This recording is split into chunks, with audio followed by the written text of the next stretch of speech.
এক হয়ে যাচ্ছে জামায়াত চরমোনাই, ঐক্যের পথে ইসলামী দলগুলি, টার্গেট আসন্ন জাতীয় নির্বাচন, পুরনো বিভেদ ভুলে জোট গড়ার প্রচেষ্টা। বিষয়টিকে ইতিবাচকভাবে দেখছে দেশের সাধারণ মানুষ। ছাত্র জনতার গণ অভ্যুত্থান পরবর্তী দেশের রাজনৈতিক অঙ্গনে ইসলামিক দলগুলোর আলোচনার কেন্দ্রবিন্দুতে ঐক্যের প্রশ্ন। হাসিনা বিরোধী আন্দোলনে গুরুত্বপূর্ণ ভূমিকা রাখা ইসলামিক দলগুলো এখন নিজেদের মধ্যকার মতভেদ ভুলে চালিয়ে যাচ্ছে একত্রিত হওয়ার চেষ্টা।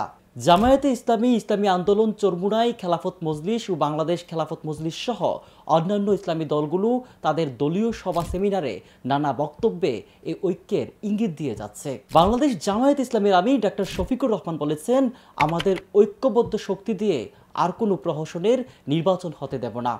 আর খেলাফত মজলিসের মহাসচিব ডক্টর আহমদ আব্দুল কাদের বলেছে, ইসলামী দলগুলো ঐক্যের চেষ্টা চালানো হচ্ছে, আশা করি ঐক্য হবে।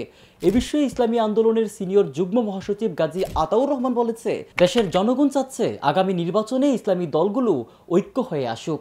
এ নিয়ে আরও যোগ করেন বাংলাদেশ খেলাফত মজলিসের সিনিয়র যুগ্ম মহাসচিব মাওলানা আতাউল্লাহ আমিন বলেন, ঐক্যের প্রয়োজনীয়তা বিগত যে কোনো সময়ের চেয়ে বেশি লক্ষ্য করা যাচ্ছে। তাদের ভাষ্য, জনগণের পরিবর্তনের যে জোয়ার গণ অভ্যুত্থানের মাধ্যমে তৈরি হয়েছে তা ইসলামী নেতৃত্বের হাত ধরেই সফল হতে পারে।